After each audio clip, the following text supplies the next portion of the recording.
Hola, gente de YouTube. ¿Cómo están? Bien. Excelente.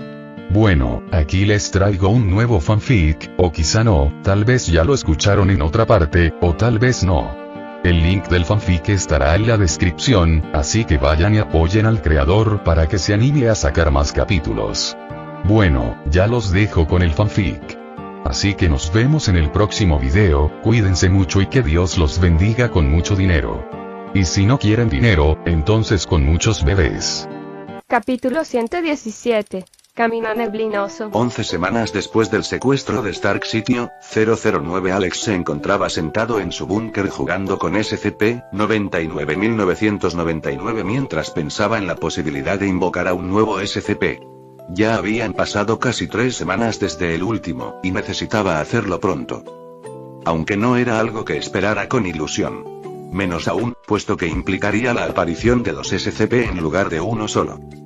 La lista de objetos SCP que aún no estaban bajo contención ya era más larga que la de los que ya estaban bajo contención, y él realmente no quería seguir aumentando esa lista. Sin embargo, poco podía hacer. Deseaba que el trabajo de contención fuera más rápido, pero era muy tedioso y requería mucho esfuerzo por parte de mucha gente. Al menos había recibido buenas noticias. Se había encontrado uno de los objetos de clase Tether. Así que era solo cuestión de tiempo antes de que estuviera bajo contención. Ojalá te dieras prisa y actualizaras tu estúpido sistema. Esa nueva herramienta sería muy útil, sin duda. Murmuró antes de apretar con más fuerza a SCP-99999. Con SCP-99999 en la mano, se sentía un poco más tranquilo respecto a la próxima sesión de sumación, aunque realmente no quería usarlo. Sistema, por favor, convoque a otro SCP, ordenó, conteniendo la respiración mientras esperaba la respuesta del sistema. Ding. Entendido, anfitrión, por favor espere mientras se invoca al SCP aleatorio. Ding. Advertencia. SCP-166 ha aparecido. Ding. Advertencia. El anfitrión, un SCP, ha aparecido en el mundo y está fuera del control de la Fundación. Se le pide al anfitrión que se ocupe de la situación y siga el objetivo de la Fundación de asegurar, contener y proteger. Ding. Felicitaciones al anfitrión por obtener Site 700, una instalación de la Fundación de clase 3 en Irlanda. 500 efectivos de combate de clase C, 50 efectivos de investigación, 100 efectivos administrativos y 30 efectivos de mantenimiento. Ding. Advertencia.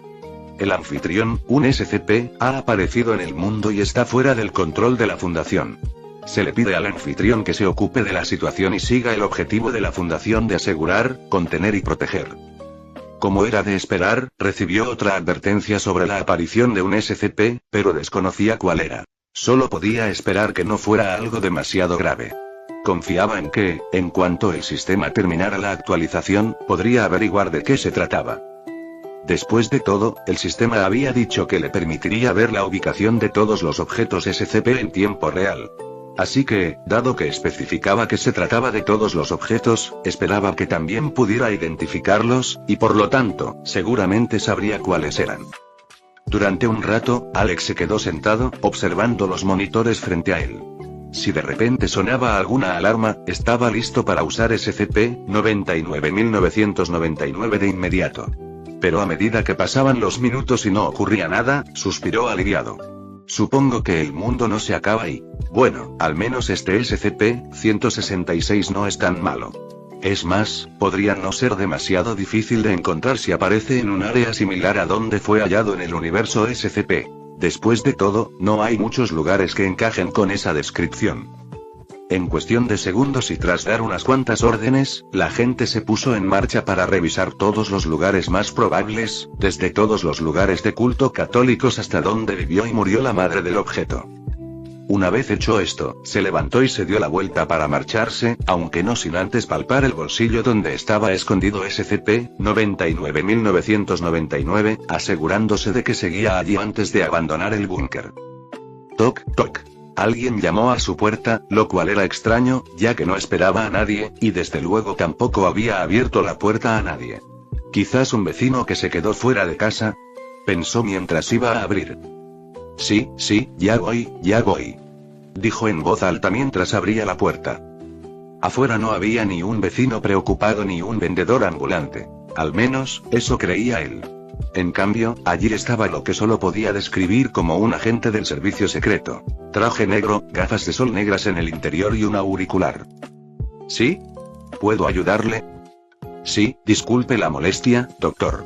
Me enviaron mis superiores de repente, así que no pude llamar con antelación, dijo el hombre intentando tranquilizarlo.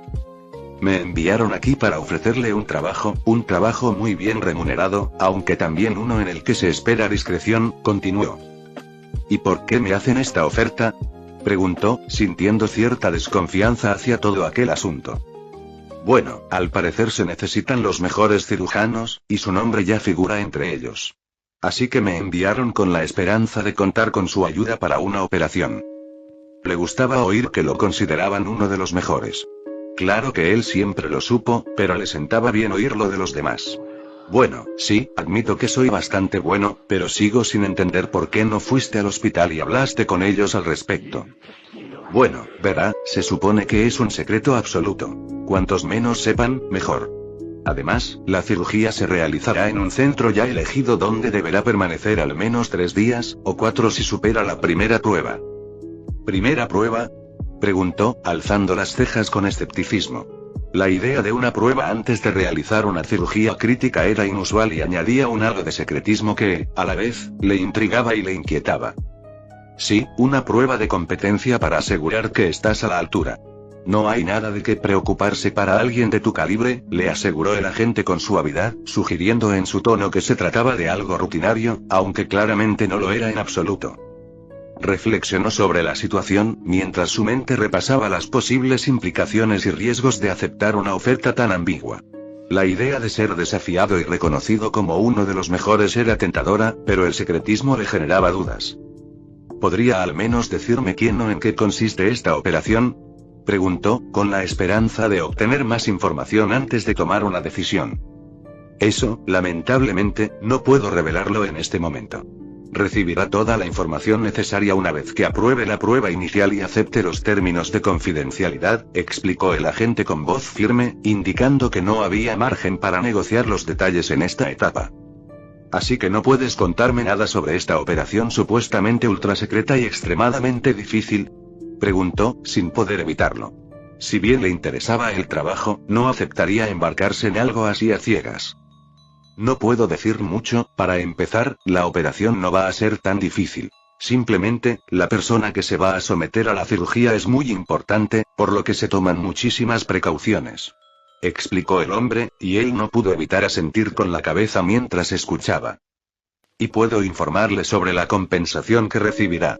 Como le dije, la primera prueba durará aproximadamente 3 días. Si no la aprueba, será enviado de regreso aquí con una suma de $100.000. La suma era escandalosa. Si bien no necesitaba el dinero con tanta urgencia, tenía que admitir que incluso con su salario actual, tardaría un tiempo en ganar tanto. Eso es simplemente la compensación por las molestias. Si pasas a la segunda ronda y la completas con éxito, recibirás $1 millón. El hombre continuó, casi haciéndole creer que había oído mal. $1 millón. Era una suma enorme para una sola cirugía. Le habría costado al menos unos cuantos años de duro trabajo ganar esa cantidad de dinero. Si superas la segunda prueba, serás tú quien realice la cirugía y recibirás 10 millones por ello. La magnitud de la suma lo hizo reflexionar, y la idea le pesaba mucho al considerar las implicaciones. No se trataba solo del dinero, sino de la importancia de la cirugía, lo que justificaba semejante compensación. $10 millones, repitió lentamente, asegurándose de haber oído bien, mientras su escepticismo se mezclaba con una creciente curiosidad. ¿Y todo esto por una sola cirugía? ¿Qué clase de cirugía justifica tanta discreción y un pago tan elevado? El agente, manteniendo la compostura, simplemente asintió. Sí, 10 millones. La elevada suma por todo su trabajo es para garantizar que esté bien motivado para dar lo mejor de sí. No puedo decir mucho sobre la cirugía, pero puedo decirle que desde la primera prueba hasta la operación no debería tardar más de 2 semanas. A pesar de sus reservas, le picó el interés. ¿2 semanas para resolverlo todo? Es inusualmente rápido para una operación de tal envergadura, comentó, reflexionando sobre la logística y las posibles complicaciones inherentes a semejante plazo. El agente se limitó a asentir, con una expresión indescifrable tras las oscuras gafas de sol. Como ya he dicho, la cirugía en sí no es demasiado complicada. Simplemente deseamos que transcurra de la mejor manera posible, por eso estoy aquí. Reflexionaba sobre todo lo que había oído hasta el momento. No pudo evitar sentirse tentado por la gran recompensa que ofrecía el trabajo. Claro que sabía que había muchas cosas que no le contaban, y normalmente no aceptaría un trabajo así. Pero la recompensa era demasiado tentadora. Incluso si no superaba la prueba final y no lograba realizar la cirugía debido a su posible inexperiencia en este tipo de intervenciones, confiaba en que al menos superaría la primera prueba, lo que significaba que se iría a casa con 1 millón. Tras decidir que los beneficios potenciales superaban los riesgos, finalmente asintió. De acuerdo, haré la prueba. ¿Cuándo y dónde debo ir?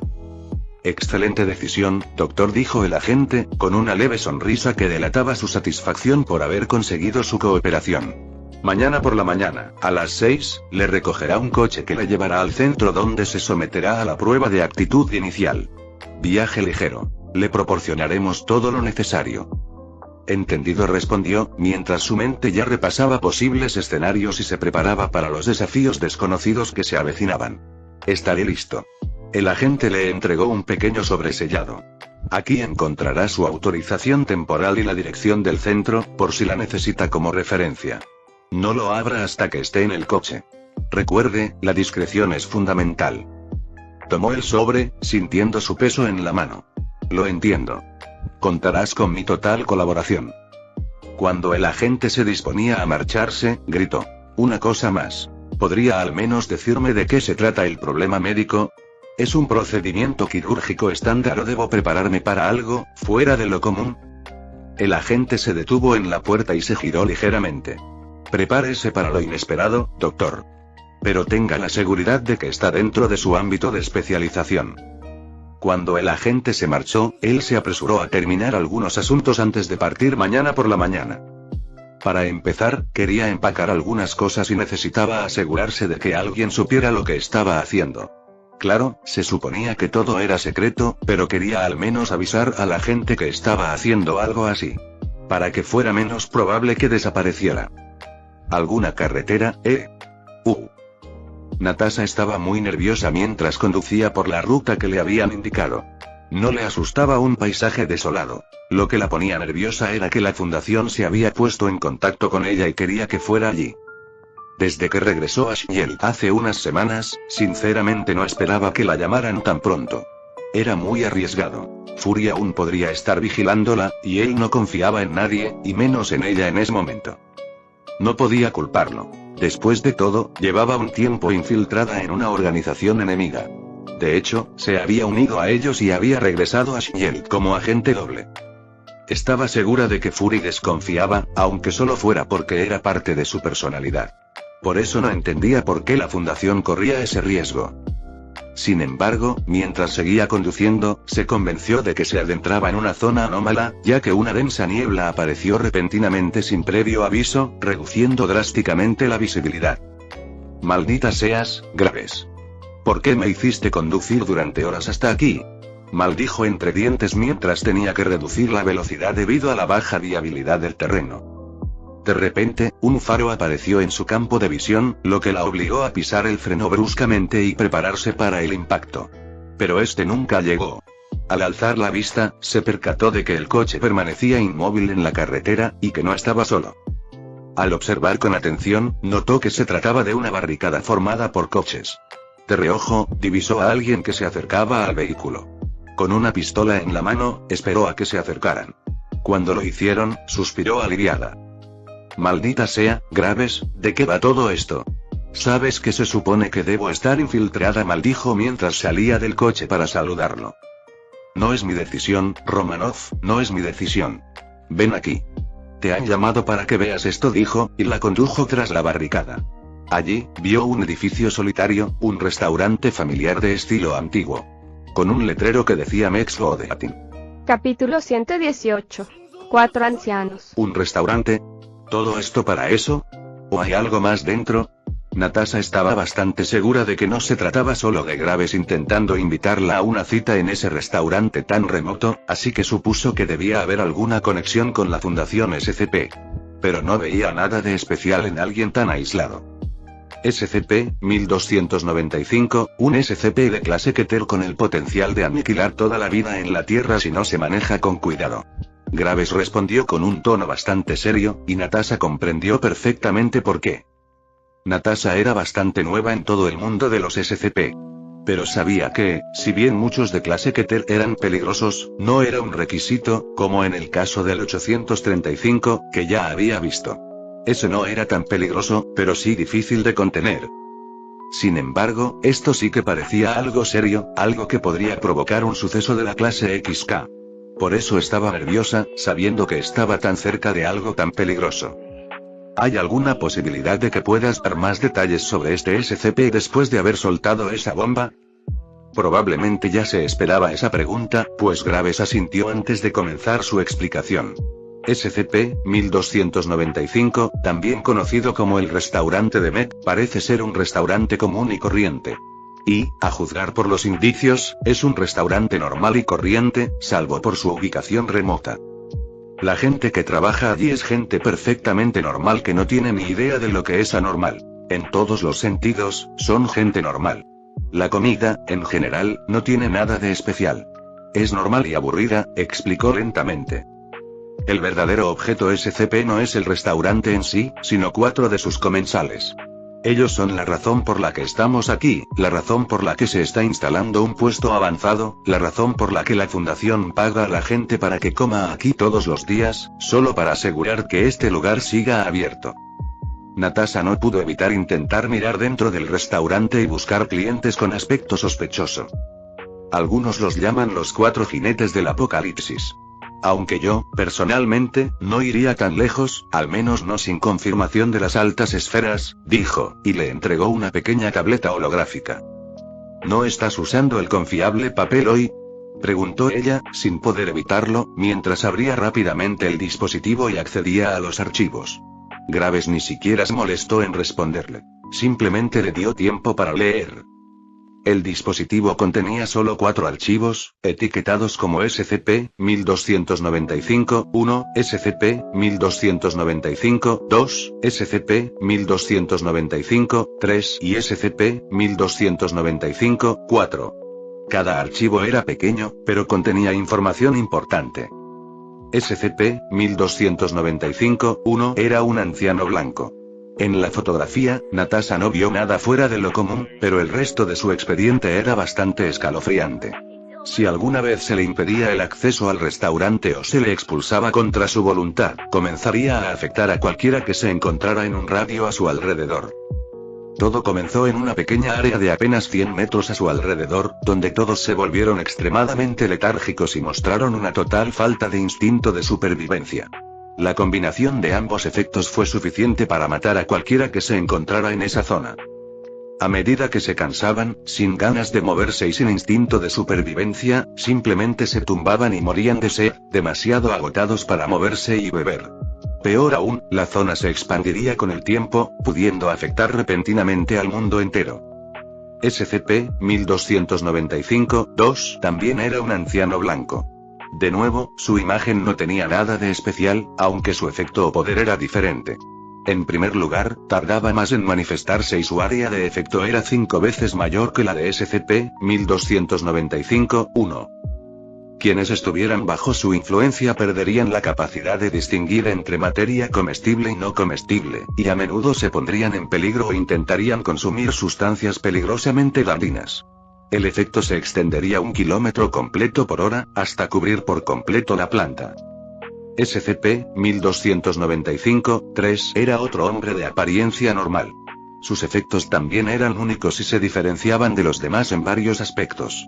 Por ejemplo, su efecto comenzaba a manifestarse inmediatamente después de ser expulsado o de que se le negara el acceso al restaurante. El efecto también era peligrosamente difícil de detectar, ya que mataba a todos los microorganismos en quienes quedaban expuestos. Eso no sonaba mal, pero sería letal si no se trataba, y el tratamiento no era fácil ni rápido. Aún así, no había certeza de que tuviera éxito. Así pues, mientras que los demás efectos cesarían en cuanto alguien abandonara la zona afectada o se permitiera que el objeto volviera al restaurante, los afectados por este objeto seguirían en peligro y necesitarían asistencia médica extensa. Además, con el paso del tiempo, la enfermedad se extendería por la zona, lo que significa que muchos podrían verse afectados sin saberlo, y una vez que notaran que algo andaba mal con su capacidad para digerir los alimentos correctamente, su condición podría ser ya intratable.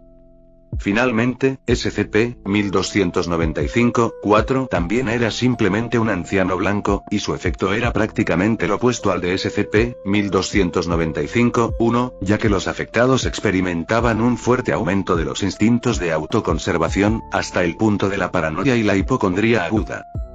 Esta condición se vuelve rápidamente incapacitante, ya que quienes la padecen se niegan a realizar cualquier acción que pueda ponerlos en peligro, por mínimo que sea el riesgo. Curiosamente, se observó que si una persona se veía afectada tanto por SCP-1295-1 como por SCP-1295-4, entraba en estado de coma. Al leer el archivo, Natasha rápidamente anotó algunas cosas y añadió a lo que Graves había dicho sobre los 4 jinetes. SCP-1295-1 es la muerte, SCP-1295-2 es el hambre, SCP-1295-3 es la peste y SCP-1295-4 es la guerra. Es una teoría que estamos barajando, pero aún no ha sido confirmada por los altos mandos, afirmó Graves asintiendo. Natasha asimiló las implicaciones de la información que acababa de leer. Los perfiles en la tableta holográfica dibujaban una imagen clara y alarmante de la devastación potencial que estos individuos aparentemente inofensivos podrían desatar. Su mirada se dirigió de nuevo al restaurante, donde la vida cotidiana transcurría ajena a estas fuerzas catastróficas. Así que nuestro trabajo consiste en sentarnos aquí, comer tortitas y asegurarnos de que sigan hablando del tiempo. Preguntó con ironía, aunque era plenamente consciente de la gravedad de la situación. En esencia, sí, respondió Graves. Aunque dudo que ni tú ni yo vayamos a hacerlo, otros agentes trabajarán aquí en el nuevo puesto de avanzada, atendiendo tanto a camareras como a clientes. Natasha pensó que tenía sentido. ¿Qué pasa si a los 4 se les niega la entrada el tiempo suficiente para que comiencen los 4 efectos? No pudo evitar preguntar. En ese caso, la Fundación enviará nuevo personal para reemplazar al fallecido, ya que todos los que estén en el puesto de avanzada morirán, y solo podemos esperar que sea suficiente para que puedan volver a entrar. La respuesta de Graves heló la sangre de Natasha, poniendo de manifiesto el precario equilibrio que debían mantener. La devastación teórica no era solo una amenaza, sino una bomba de relojería que no podían permitirse ignorar. Se dio cuenta de que cada interacción en ese restaurante podría determinar el destino del planeta. ¿Y cuál es nuestro protocolo si sospechamos interferencia o sabotaje intencional?, preguntó Natasha, mientras su mente se centraba en la planificación estratégica y la evaluación de amenazas. Hemos intensificado la vigilancia, tanto física como electrónica. Cualquier actividad inusual dentro o alrededor del restaurante activa una respuesta inmediata de nuestros equipos de intervención.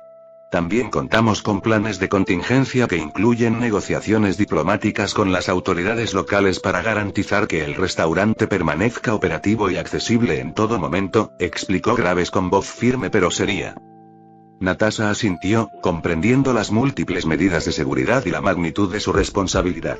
No se trataba solo de proteger un lugar. Se trataba de mantener un delicado equilibrio que podía romperse en cualquier momento. Realmente no envidiaba a la Fundación. Su misión y su labor eran verdaderamente inmensas. Saber que esos 4 podrían acabar con la humanidad si quisieran, y ser completamente incapaces de hacer nada al respecto. Era como sentarse sobre una bomba a punto de estallar. Lo único que se podía hacer era intentar quedarse lo más quieto posible y esperar que no pasara nada. Sabía que Fury, a quien le gustaba tener el control, perdería los estribos ante algo así. Entonces, ¿por qué me llaman aquí? Estoy trabajando de incógnito y esto no parece una emergencia. Yo no fui quien hizo esa llamada. Sin embargo, me dijeron que te dijera que podías usar esta información como mejor te pareciera. Dijo, tan confundido como ella sobre por qué los habían enviado a él y a Natasha hasta allí. Se sentía como otra prueba más, pero también era posible que no lo fuera. Estaba bastante segura de que quien había dado la orden era Rixie. Esto significaba que había muchas probabilidades de que estuviera relacionado de alguna manera con la misión de ser agente doble dentro de Shield. Entonces, ¿le estaban dando permiso absoluto para filtrar información al respecto? ¿Para ganarse la confianza? ¿Para que Shield se esforzara al máximo en contener este objeto? Pero en realidad no era correcto. Sin duda, esto era demasiado peligroso como para confiarlo a Shield. Bueno, ¿quieres comer algo antes del largo viaje de regreso a casa? He oído que la comida aquí no está nada mal, dijo Graves, animando un poco el ambiente. Natasha esbozó una leve sonrisa ante el intento de Graves de aligerar el ambiente, mientras su mente seguía dándole vueltas a las implicaciones de su conversación. Claro, ¿por qué no? Podríamos ver cómo es la normalidad en un lugar que es todo menos normal, respondió con un tono seco pero resignado. Al entrar en el restaurante, el murmullo cotidiano y el tintineo de los platos contrastaban fuertemente con la seria conversación que habían mantenido justo afuera. La normalidad de la escena resultaba casi surrealista, dado el conocimiento de lo que realmente se ocultaba en las mesas. La mirada experta de Natasha recorrió el restaurante, fijándose en los 4 ancianos, ahora solo rostros entre la multitud, cuya sola presencia encierra el potencial de consecuencias catastróficas. Sentada en una mesa de la esquina con Graves, pidió un café y panqueques, una elección sencilla en una situación por lo demás compleja. El camarero, ajeno a la tensión subyacente, sonrió y siguió adelante, dejándolos sumidos en un profundo silencio. Graves, al percibir su reflexión, intervino. Es mucho que asimilar, ¿verdad? Sabiendo lo que sabemos y viendo lo ordinario que parece todo. Es muchísimo. Es abrumador, admitió Natasha, revolviendo su café distraídamente. Estamos sentados sobre un polvorín. Y lo peor, nos vemos obligados a simplemente observar. No hay ninguna medida proactiva lo suficientemente fuerte como para neutralizar la amenaza sin arriesgarnos a desencadenarla. Esa es la naturaleza de nuestro trabajo, dijo Graves. La contención no siempre consiste en neutralizar. A veces, se trata simplemente de gestionar el statu quo de la forma más segura posible. Natasha asintió, dirigiendo su mirada hacia los llamados 4 jinetes, que disfrutaban tranquilamente de su comida. Gestionar hasta que ya no sea manejable. ¿Y luego qué? ¿Intervenimos cuando ya sea potencialmente demasiado tarde? Graves no respondió de inmediato, con la mirada fija en los ancianos. La fundación no es tan impotente como parece. Simplemente, mientras sea posible no hacer nada, no hay necesidad de hacer nada. Me imagino que lidiar con algo como esos 4 sería muy costoso. Natasha asimiló el comentario, comprendiendo el delicado equilibrio entre riesgo e intervención que la fundación manejaba constantemente. Costoso en más de un sentido, murmuró, entrecerrando ligeramente los ojos mientras observaba las interacciones inocuas en la mesa de al lado. Graves asintió solemnemente. Exactamente. La fundación opera bajo el principio de asegurar, contener, proteger, no de destruir, perturbar o provocar. Mientras estas entidades permanezcan pasivas y se cumplan sus condiciones, la amenaza está controlada. Es la contención en su forma más psicológica. Equilibrar los comportamientos humanos con el potencial anómalo. Llegó la comida y, por un momento, la conversación se desvió de los temas importantes que estaban tratando. Natasha probó un bocado de sus panqueques y los encontró sorprendentemente buenos a pesar del ambiente poco atractivo. La sencillez del restaurante, en contraste con el peligro que albergaba, le daba un aire inquietante a la comida. Tras unos minutos comiendo en silencio, Natasha retomó la conversación. ¿Y si la situación cambia, qué haremos entonces? Graves terminó de comer y sorbió su batido, actuando como si nada fuera de lo común. Intentamos ayudarlos, meterlos dentro, quitar lo que se lo impide. Si se necesita algo más, lo único que podemos hacer es informar de la situación. No tengo permitido conocer los protocolos de emergencia. Natasha asintió lentamente, asimilando las palabras de Graves. Las limitaciones en su conocimiento eran un claro indicador de las prácticas de compartimentación dentro de la fundación, que garantizaban que la información solo se difundiera hasta donde fuera estrictamente necesario. Debe ser difícil, comentó, operar en cierto modo a ciegas, dependiendo de protocolos que no se conocen por completo. Graves se encogió de hombros, con una sonrisa resignada asomando en la comisura de sus labios. Es parte del trabajo. Confiamos en que quienes están por encima de nosotros tienen una visión más amplia. Se trata de hacer nuestra parte con eficacia para que todo el sistema funcione. Natasha tomó otro sorbo de café mientras recorría el restaurante con la mirada. Observó cómo entraba una pareja de ancianos, recibidos con cordialidad por el personal. La aparente normalidad del lugar contrastaba fuertemente con el caos potencial que podían desatarse en cualquier momento por culpa de aquellos hombres aparentemente inofensivos a quienes vigilaban. Supongo que es parte del trabajo, susurró casi en voz baja mientras volvía a su comida. Comía en silencio, pensando en su papel en todo aquello y en qué debía hacer con la información que le habían dado ese día. Capítulo 119. Reunión de los mejores. Las cámaras disparaban flashes una tras otra mientras todos intentaban capturar una buena imagen del protagonista del momento, el mismísimo Tony Stark.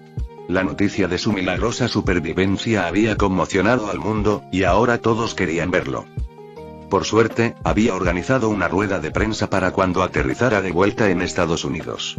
Así que todos los medios de comunicación que pudieron entrar enviaron a sus mejores representantes con la esperanza de formular algunas de las preguntas cuyas respuestas todos querían saber. ¿Estaría bien si todos se sentaran? ¿Por qué no lo haces? Así podréis verme, y yo a vosotros. Un poco menos formal, y Tony sorprendió y desconcertó a todos con su petición. Pero, teniendo en cuenta lo que aparentemente había pasado, todos accedieron y se sentaron lentamente.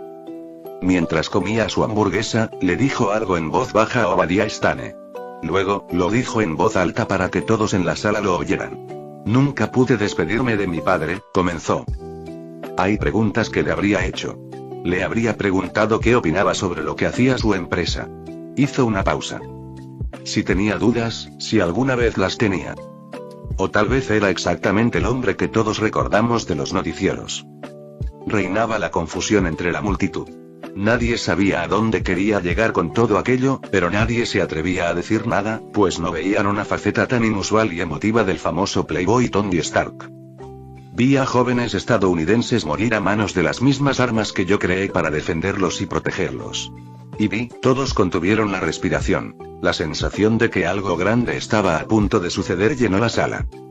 Que me había convertido en parte de un sistema que se siente cómodo con la falta total de rendición de cuentas.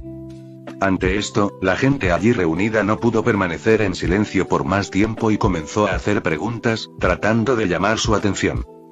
Señor Stark, ¿qué ocurrió allí? Se me abrieron los ojos. Me di cuenta de que tengo mucho más que ofrecerle al mundo que simplemente fabricar cosas que explotan, dijo mientras se ponía de pie, sonando cada vez más como el viejo confidente Stark a medida que hablaba. Y por eso, con efecto inmediato, cierro la división de fabricación de armas de Stark International.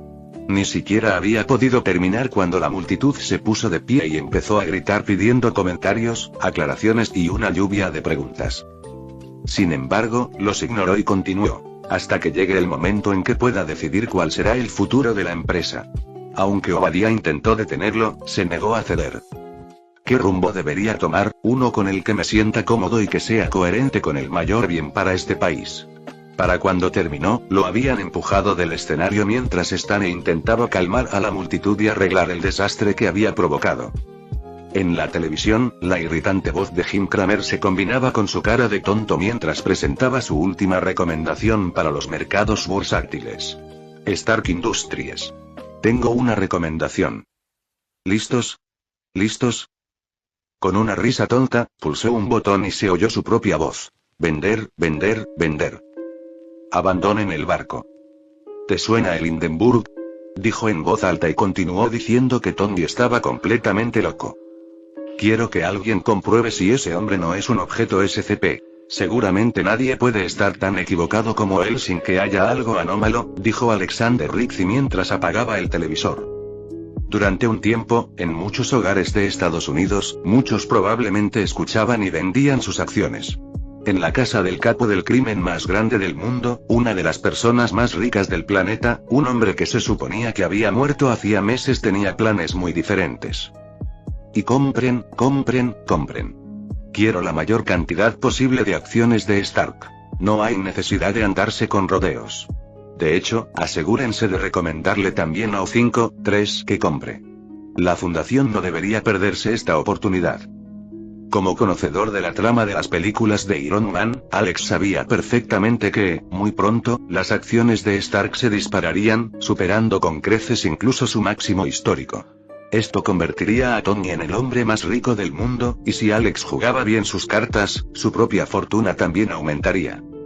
La compra masiva de acciones, utilizando tanto sus considerables activos como la contribución de la fundación, sin duda mitigaría la caída y también dificultaría que Stan intentara acaparar el poder. Al fin y al cabo, sabía que Tony había hecho algo importante, algo que pronto cambiaría el mercado. La única razón por la que permitió que el mercado se descontrolara de esa manera fue porque quería beneficiarse cuando la situación se revirtiera. Ahora bien, ¿debería dejar que Stan se apodere del plano, o debería frustrar por completo su pequeño plan e impedir incluso los acontecimientos del primer Iron Man? Reflexionó para sí mismo mientras tamborileaba con los dedos sobre el reposabrazos. Fundación del Centro Médico Sitio, 009. Mientras Alexander, O5-1 permanecía en los lujosos aposentos de su mansión, trabajando arduamente para ganar dinero y obtener poder sobre el nuevo superhéroe emergente del mundo, en las profundidades del sitio, 009 la historia era completamente diferente. Como importante emplazamiento de la fundación, contaba naturalmente con su propio centro médico, que recientemente había sido objeto de una importante modernización. Además de la modernización de las instalaciones, también se había producido un aumento considerable de personal. Una a una, las camas fueron introducidas en una gran sala. Cada una contenía a una persona inconsciente vestida con todo tipo de estilos diferentes. Una docena de personas entraban en la sala. Cada una se sentó en una estación de trabajo completamente equipada, con todo lo necesario para una cirugía. Stephen Vincent Strange, un médico experto, se despertó aturdido. Estaba confundido, sin recordar haberse quedado dormido. ¿Qué? Entrecerró los ojos al incorporarse. La luz brillante le resultaba molesta. A su alrededor, oía a otros despertarse, gimiendo al hacerlo. Esto le hizo darse cuenta rápidamente de que, efectivamente, no se había quedado dormido en casa. Miró a su alrededor, tratando de comprender la situación y su entorno. Estaba en una habitación enorme, en una cama de hospital. A su alrededor había otras personas en camas de hospital, despertando. Junto a cada cama, vio equipo médico de primera categoría, un quirófano completo. Hizo un cálculo rápido y supuso que aquel lugar debía de costar una fortuna, pues cada puesto de trabajo costaba al menos 1 millón, si no más. De repente, recordó el trabajo secreto que acababa de aceptar. Recordó a unos hombres, temprano por la mañana. Se subió a su coche y luego y nada. No habría sido tonto si no se hubiera dado cuenta de lo que había pasado. Me drogaron, me secuestraron. Pensó con un ligero pánico. Aunque los fuertes gritos que resonaban en la habitación le indicaron que no era el único que se había percatado de la verdad. Solo que él no lo había dicho a los 4 vientos. Mientras reprimía el pánico que sentía, volvió a mirar a su alrededor. No había ventanas ni techos altos, y las únicas personas que parecían estar allí eran otras como él, que acababan de despertar tras haber sido secuestradas. Respiró hondo. Se puso de pie y se acercó a la persona más cercana, con la esperanza de obtener alguna respuesta, si es que fuera posible. «Disculpe, señorita», exclamó, y la mujer se giró. Al ver su rostro, no pudo evitar jadear de sorpresa. «La doctora María Siemionou», exclamó. La conocía, o al menos había oído hablar de ella. El año pasado, se hizo bastante famosa en el campo de la cirugía plástica por realizar un trasplante facial casi total en Estados Unidos. «¿Tú? ¿Sabes lo que está haciendo aquí?», preguntó ella, desconfiando de él ya que sabía quién era ella. «Oh, no, acabo de reconocerte. Soy el Dr. Strange, un neurocirujano. Me invitaron a un trabajo muy bien remunerado, pero acabo de despertar aquí». Se defendió rápidamente, explicando lo que sabía. Su respuesta pareció tranquilizarla un poco. «¿Tú también? Me pregunto quién estará detrás de esto», dijo mientras miraba a su alrededor. «Allí», exclamó, señalando a 2 hombres que estaban juntos. «Ese es el Dr. James Andrews. Y a su lado está el Dr. Peter J. Knechtel», añadió, y Strange reconoció sus nombres. Recordó a la gente que lo había invitado. Le dijo que estaban invitando a los mejores y más brillantes, y al mirar a su alrededor, vio más rostros conocidos de cirujanos hábiles o famosos. Quienquiera que estuviera detrás de esto tenía una influencia considerable para atreverse a hacer algo así. No se trataba de la desaparición de unos cuantos médicos de poca monta. Eran famosos, y muchos de ellos también eran muy ricos. Si todos desaparecieran a la vez, se desataría un gran escándalo mediático. Al comprender la gravedad de la situación, el Doctor Strange sintió una mezcla de miedo y curiosidad. Mientras continuaba su conversación con el Dr. Siemionou, ambos coincidieron en que el primer paso era reunir a todos y compartir información. Necesitaban llegar a un entendimiento común sobre lo que los había llevado a esas instalaciones inusuales y claramente bien financiadas. Intentemos reunir a todos. Necesitamos descubrir qué tenemos en común, más allá de nuestras profesiones, sugirió el Doctor Strange, asumiendo un rol de liderazgo. Su experiencia en el manejo de crisis, aunque generalmente en el quirófano, le otorgaba una serenidad contagiosa. Juntos, él y el Dr. Siemionou movieron de una cama a otra, despertando suavemente a los que aún estaban adormilados y presentándose a los demás que ya intentaban comprender lo que sucedía a su alrededor. Reunieron al grupo en el centro de la habitación, donde el Doctor Strange se dirigió a la multitud. Gracias a todos por reunirse. Sé que esta es una situación confusa y potencialmente aterradora. Mi nombre es el Dr. Stephen Strange, y ella es la doctora Maria Siemionou. Estamos tratando de comprender qué nos ha traído a todos aquí, y creemos que comienza con lo que tenemos en común. Uno a uno, los médicos se presentaron y compartieron sus últimos recuerdos antes de despertar en el centro médico. Muchos relataron historias similares. Les ofrecieron una oportunidad extraordinaria relacionada con su especialidad, seguida de un desmayo repentino. El Dr. James Andrews, un destacado especialista en medicina deportiva, declaró: "Parece que fuimos el objetivo debido a nuestras habilidades y reputación específicas. La pregunta ahora es, ¿qué pretende quien nos trajo aquí?". La doctora Valerie W. Rush, otra figura destacada en su campo, intervino. ¿Acaso no dijeron que necesitaban a alguien para realizar una operación? También hablaron de pruebas. Es evidente que todos estamos aquí para someternos a esas supuestas pruebas. La verdadera pregunta es, ¿nos dejarán ir una vez que terminemos? Eso provocó otra acalorada discusión sobre qué debían hacer para empezar. Una discusión que no cesó hasta que, de repente, las puertas de un extremo de la sala se abrieron y un grupo de hombres fuertemente armados y con equipo de combate completo entró en la habitación. Todos se quedaron en silencio y nerviosos cuando el grupo se acercó. Buenos días a todos, y disculpen la confusión, pero no pudimos indicarles dónde se encuentra este centro. Comenzó diciendo el hombre que estaba al frente. Estoy seguro de que todos están asustados y confundidos, pero no hay necesidad de estarlo.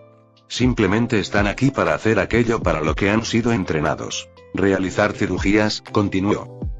Sus palabras calmaron en cierta medida su miedo, pero también permitieron que el descontento con el trato recibido ocupara su lugar. El Dr. Robert Montgomery, una figura destacada en el campo de los trasplantes renales, fue el primero en pronunciarse. ¿Acaso no habíamos acordado ya ayudarlos? Seguramente todo esto no debería ser necesario, seguramente no había necesidad de secuestrarnos a todos de esta manera. Sus palabras fueron recibidas con murmullos de aprobación y asentimientos de cabeza por parte de los demás médicos presentes. Como ya les informamos, el paciente es muy importante, por lo que se han tenido que tomar algunas medidas de seguridad adicionales, pero no tienen de qué preocuparse. Aquí están todos a salvo. Puede que parezcamos intimidantes, pero mientras no intenten nada, los mantendremos sanos y salvos hasta que regresen a casa, y con un buen sueldo incluido. Con calma, les explicó la situación a todos, y aunque el numeroso grupo de médicos secuestrados aún tenía algunas quejas discretas, la mayoría pareció tomar bien sus palabras. ¿Y dónde está el paciente? Me gustaría verlo y comprobar si mis habilidades podrían ser útiles para curarlo, dijo alguien del grupo. Y era una respuesta razonable. Al fin y al cabo, allí había cirujanos de todo tipo. Todos miraron hacia quien habló, incluidos los guardias armados. Strange no fue la excepción. También miró hacia allí. Lo que vio me dejó atónito. La persona vestía una gran capa negra y, para colmo, llevaba una máscara de médico de la peste. Capítulo 120. SCP-049. La visión de la figura con la máscara de médico de la peste provocó una oleada de inquietud entre los médicos allí reunidos. La máscara, un símbolo histórico asociado con épocas de grave enfermedad y miedo, parecía extrañamente teatral e inquietante en el ambiente estéril del centro médico. Sin embargo, la reunión de profesionales médicos estaba llena de inquietud y confusión. Parecía que los guardias sabían algo, pues tras un momento de conmoción, reaccionaron todos al unísono. El hombre al mando retrocedió, mientras los demás avanzaban. Todos empuñaban sus armas con fuerza y apuntaban hacia adelante. El clic del seguro al ser desactivado resonó con sus pasos sobre el suelo. ¡Abajo!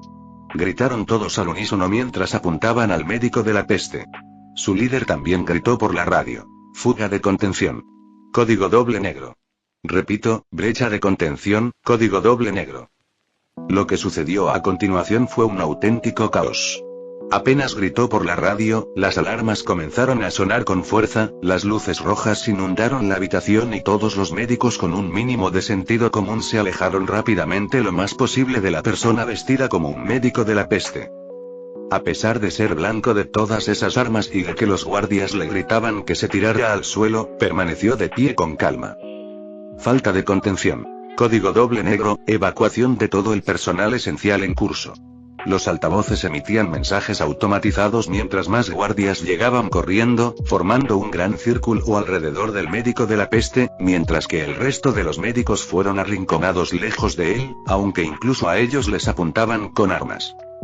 Los guardias mantenían el perímetro alrededor del médico de la peste, cuya calma ante la fuerte oposición armada resultaba inquietante. ¿Por qué no lo detienen si representa una amenaza tan grande? Susurró la doctora María Siemionow al doctor Strange, con una voz que denotaba temor y curiosidad. Strange no pudo evitar pensar que, en efecto, era una muy buena pregunta. Por su forma de actuar, claramente vieron una gran amenaza, y aún así no dispararon. Extraño. Fuga de contención. Código doble negro, todo el personal esencial ha sido evacuado con éxito. El dispositivo de autodestrucción nuclear está activado. Fuga de contención. Código doble negro, todo el personal esencial ha sido evacuado con éxito. El dispositivo de autodestrucción nuclear está activado.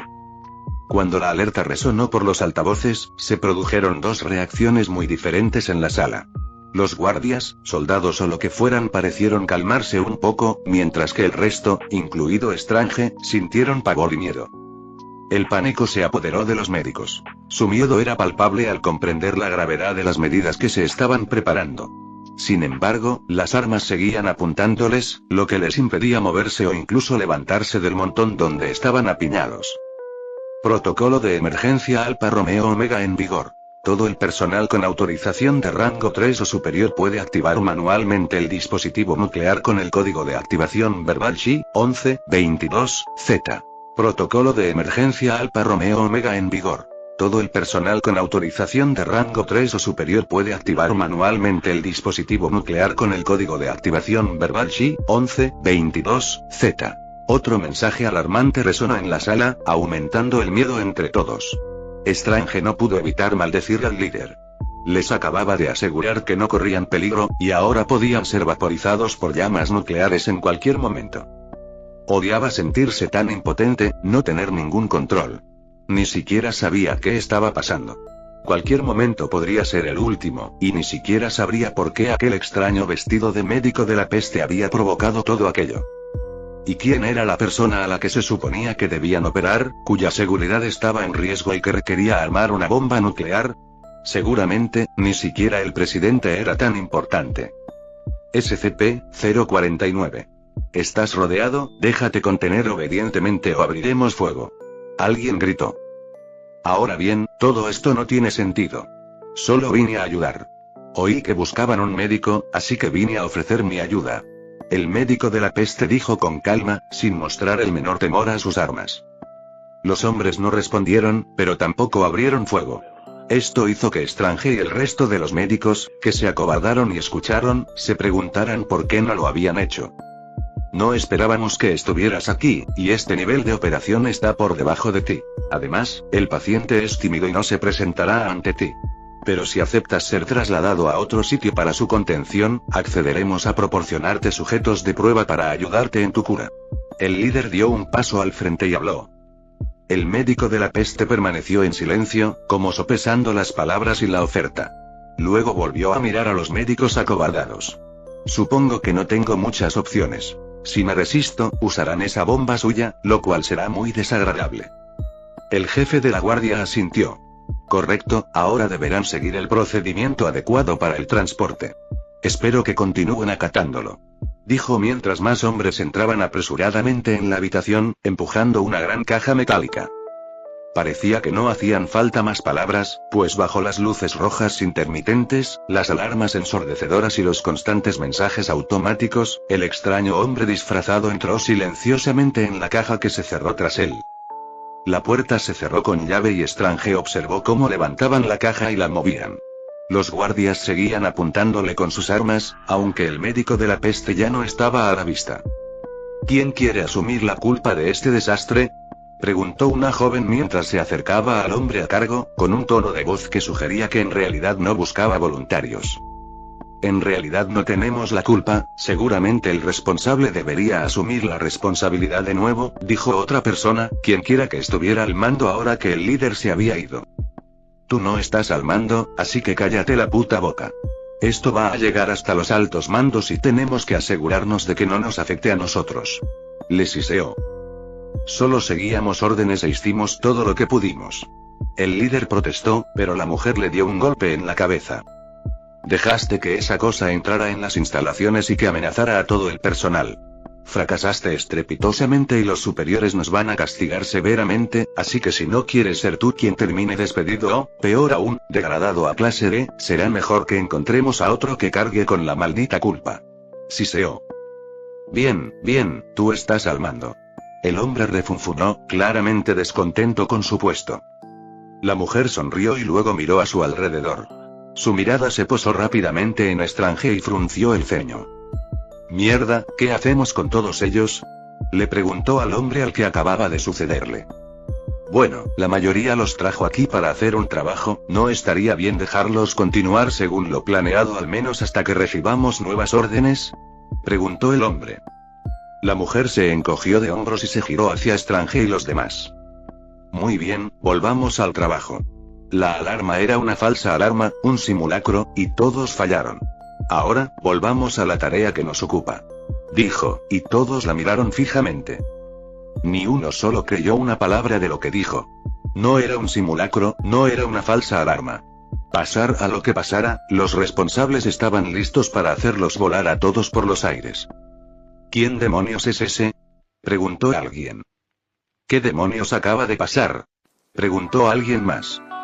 «No me creo ni una palabra de lo que dices, me largo de aquí», dijo alguien más, y pronto muchos siguieron su ejemplo. Sin embargo, en su arrebato de indignación, claramente habían olvidado que los guardias estaban armados. «Nadie va a ir a ninguna parte», gritó la mujer mientras los hombres apuntaban con sus armas hacia los médicos que huían. Eso bastó para que todos los médicos se detuvieran y se acobardaran una vez más. «Joder, esto es un desastre. Tú», dijo la mujer al mando, señalando a uno de los guardias. «Ve a buscar a alguien, necesitamos órdenes». El guardia miró a los demás guardias, y al que era el de mayor rango entre ellos asintió, lo que provocó que el guardia saliera corriendo. «El resto de ustedes, mantengan la vista fija en los médicos. Si alguno se mueve, dispárenle. Si alguno corre, dispárenle. Si intentan algo, dispárenles. Si estornudan, dispárenles». «Sí, señora», respondieron al unísono, y los médicos sintieron pavor ante sus órdenes. Esto fue una pesadilla. Allí estaban todos atrapados, con una loca al mando y una maldita bomba nuclear cerca. Sí, este trabajo, que parecía una oportunidad de ensueño, se estaba convirtiendo en una auténtica pesadilla. Todos en Site 009 tenían dolor de cabeza debido a la situación que acababa de ocurrir y estaban asustados de tener que asumir la responsabilidad de este desastre o preocupados por lo que les sucedería en este lugar tan caótico. En el sitio 001, dentro del ala O5-1. Los pocos miembros de Alpha 1 que permanecían allí permanentemente corrieron repentinamente hacia una pequeña habitación que normalmente solo contenía una pequeña piscina cubierta. El agua de esa piscina se agitaba violentamente, como si estuviera hirviendo. De repente, Alexander apareció dentro del agua, con su traje protector O5 activado, protegiéndolo del agua. «Infieme», ¿Qué está pasando?, gritó en cuanto salió del agua.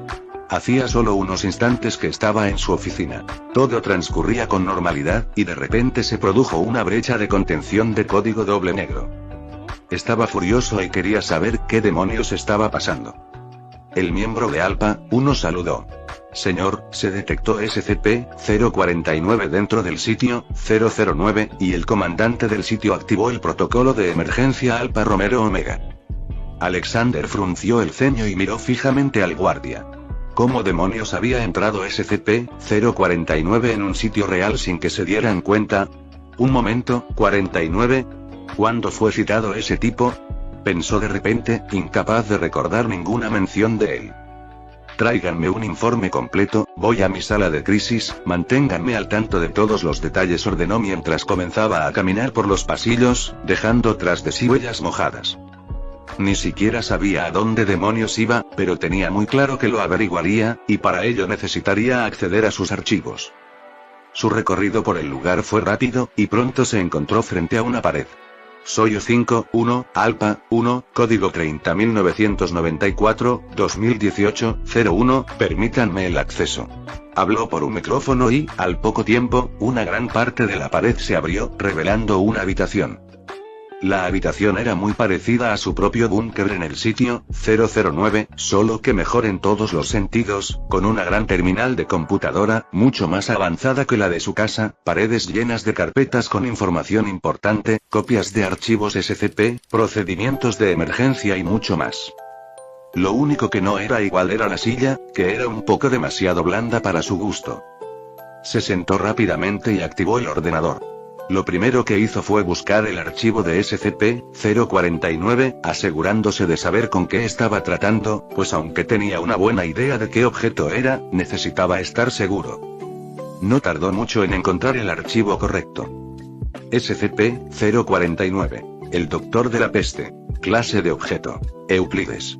Procedimientos especiales de contención. SCP-049 se encuentra contenido dentro de una celda de contención humanoide segura estándar en el sector de investigación 02 del sitio 19. Bueno, él sabía que eso estaba terriblemente desactualizado, ya que no estaba allí en absoluto, no desde el evento de la clase CK, y menos aún desde que aparentemente estaba funcionando en su sitio 009. SCP-049 suele cooperar con la mayoría del personal de la Fundación. Cualquier arrebato o cambio repentino de comportamiento debe ser respondido con mayor fuerza. Bajo ninguna circunstancia el personal debe entrar en contacto directo con SCP-049 durante estos arrebatos. Mientras seguía leyendo, pudo confirmar plenamente lo que ya sabía sobre el objeto. Era, sin duda, muy peligroso, no para contenerlo, sino para matar. Al fin y al cabo, este objeto podía acabar con cualquiera con solo tocarlo. Eso, sumado a la aparente imposibilidad de matar o dañar realmente al objeto, podría convertirlo en una fuerza a tener en cuenta, razón por la cual un objeto así nunca debería siquiera acercarse a él, y mucho menos dentro del maldito sitio en el que vivía. Más vale que alguien le dé una respuesta adecuada sobre cómo y por qué sucedió esto, o se enfadará muchísimo. Con la información sobre el número 49, pasó a su propio sitio web para comprobar qué había sucedido allí. Sitio 009. Informe de situación. Violación de contención. Código doble negro. La situación se está resolviendo.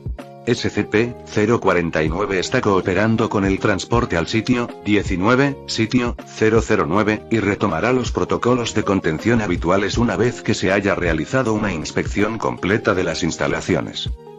Los médicos invitados al proyecto 99.999 no han sufrido daños, y Site está a la espera de nuevas órdenes. Alexander asintió. Bien, todo estaba bajo control y el problema pronto se solucionaría, o eso esperaba. No estaba contento con la situación y no tenía ni idea de por qué aquel objeto había llegado hasta allí. El hecho de que los médicos no hubieran sufrido daños fue un alivio. Lo último que necesitaba era que Strange sufriera un accidente y desviara la atención del anciano. Fin del capítulo 120.